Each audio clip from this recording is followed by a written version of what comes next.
There is a number that explains everything the official story tried to hide. And that number is $900,000.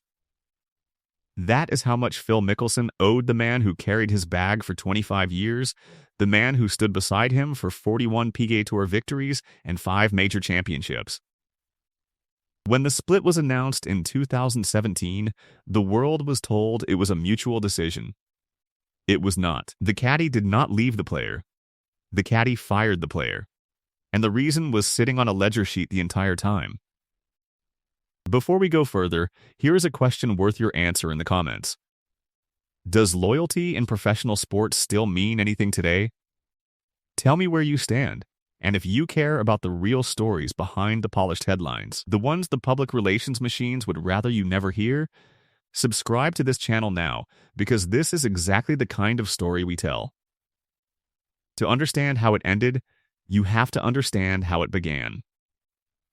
The partnership started in 1992 during United States Open qualifying in Memphis. Jim Bones Mackay was 27 years old and still building his career. Phil Mickelson was 22 years old, a left-handed amateur who had just finished at Arizona State as a 3-time National Collegiate Athletic Association champion and a United States amateur champion. Mackay was born in Red Hill, Surrey, England, moved to Florida at the age of 7, and played his college golf at Columbus College in Georgia before turning to caddying. Mackay later described how little the two men knew each other at the start. The first time I ever caddied for him was at US Open qualifying in Memphis, and he was an amateur, Mackay said. I didn't really know him at all. We had a couple of 5-minute conversations over the phone, and we didn't play a practice round. He had just won the NCAAs. He flew in and said, "I'll see you on the tee," and off we went. That first day told Mackay everything about the talent he was working with. There were something like 80 guys for 16 spots. He shot 69 in the first round and broke the course record the second round. It was an amazing day for me. First, I couldn't believe how hard it was for me to clean a left-handed club. But it was incredible how talented he was. He shot 62. And then it was off to Pebble, Mackay recalled. The nickname came even earlier. In 1990, PGA Tour player Fred Couples could not remember the name of the 6'4" Mackay. As Mackay told it, he was trying to get my attention from across a room and he didn't know my name. Finally, he just yelled, "Bones." And it stuck. Before Mickelson, Mackay had caddied for Larry Mize, Scott Simpson, and Curtis Strange. What the two men built together is difficult to overstate. Over 25 years, they won 41 PGA Tour events and all 5 of Mickelson's major championships, and they worked 22 straight tournaments together as a team. The relationship reached far beyond golf. Mackay's wife Jen was a friend of Mickelson's wife, Amy, and the families treated one another as family. They even shared a running arrangement in which Mackay was allowed to overrule one of Mickelson's on-course decisions each year. Mickelson once described the trust between them. "Bones is the only guy on the golf course that wants me to play well, so why am I going to sit there and berate him and treat him poorly? He's the only guy trying to work his tail off for me," Mickelson said. Mackay was there through the near misses and through the breakthrough moments, including the 2004 Masters and the 2013 Open Championship at Muirfield. Behind the trophies, though, resentment was quietly building, and one source of it was surprisingly small. It was the flags. After each victory, Mickelson insisted on keeping the 18th hole flag as a keepsake for his grandfather's kitchen wall. That tradition began with real meaning.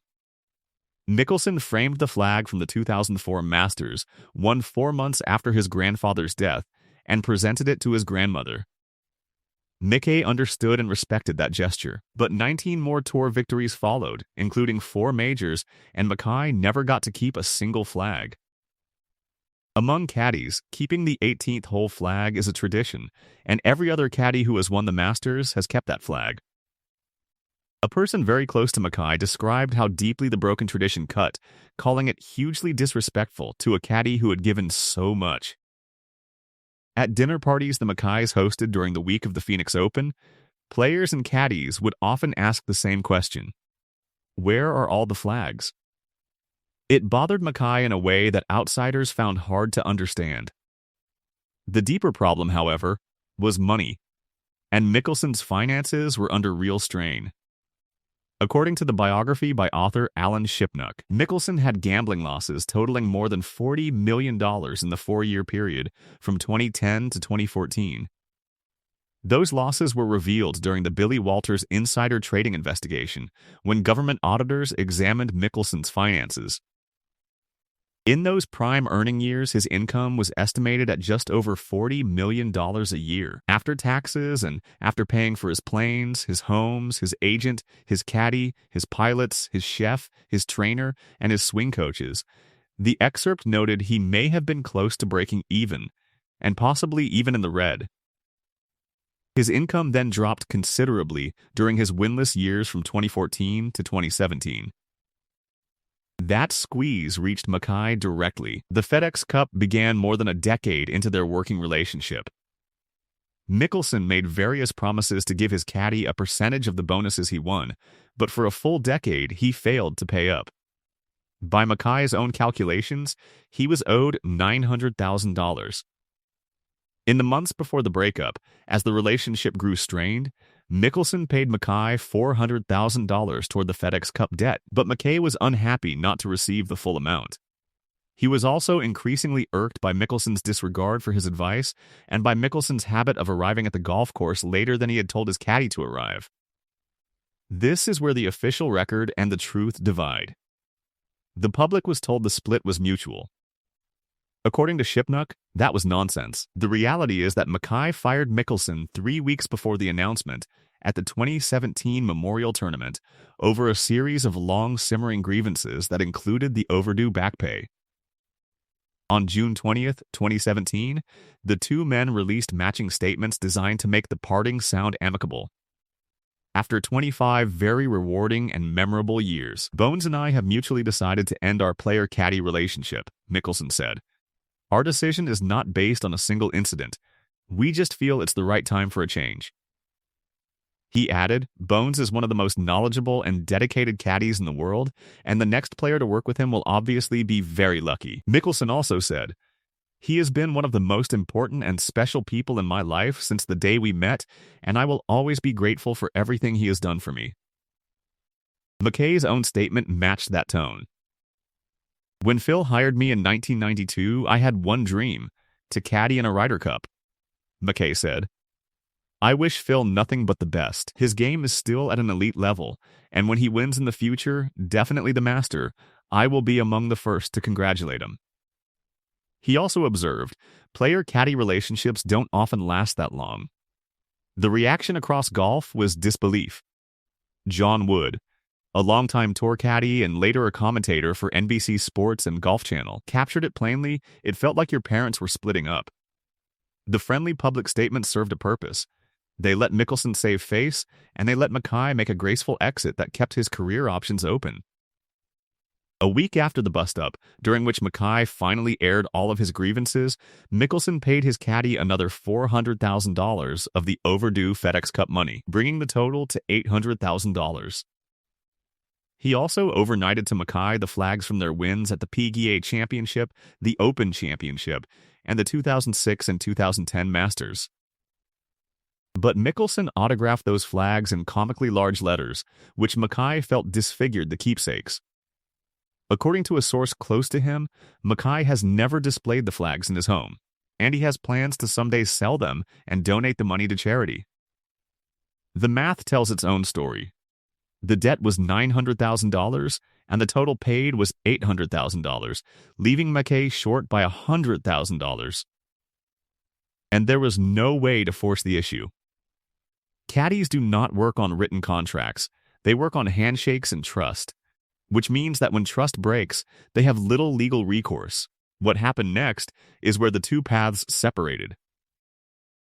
Mackay joined NBC Sports and Golf Channel as a commentator in 2017, and his golf knowledge made him one of the most respected voices in the booth. Then, on September 30th, 2021, he returned to caddying full-time for Justin Thomas. The pairing worked immediately. In 2022, Thomas won his second major, the PGA Championship at Southern Hills, with Mackay on the bag. When the two parted ways in 2024, a week before the Masters, Thomas did not hide his gratitude. While incredibly difficult for me to say, Bones and I have parted ways, Thomas wrote. I'm going to be forever thankful for him joining me on the bag in 2021. After that split, Mackay returned to broadcasting. Mickelson's path looked different. His brother Tim Mickelson took over the bag in 2017. In 2021, at 50 years old, Mickelson won the PGA Championship, his sixth major.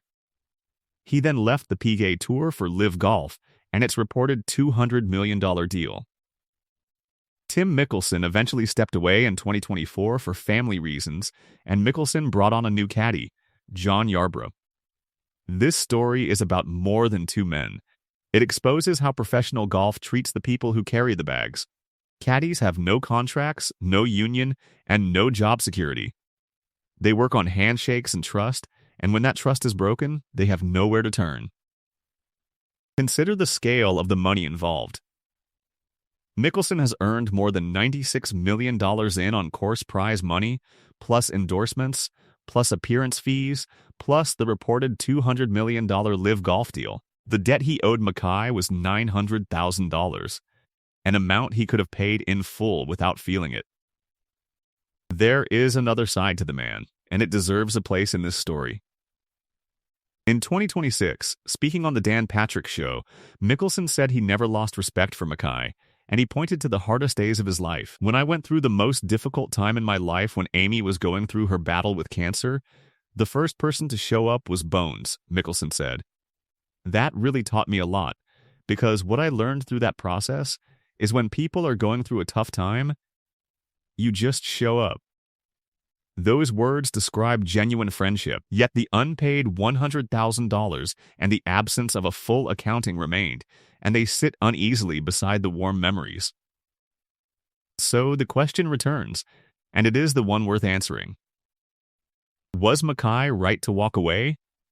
He could have stayed, accepted the $800,000, and pretended everything was settled. Instead, he chose to leave on his own terms, a partnership that produced 41 PGA Tour wins and 5 major championships over 25 years. A partnership that should be remembered as one of the greatest in golf history is now remembered as a cautionary tale about loyalty, money, and respect. Tell me in the comments, do you think Jim Bones Mackay made the right call? If this is the kind of story you want, the real one behind the headline, subscribe now, because more are coming, and you will not want to miss what is next.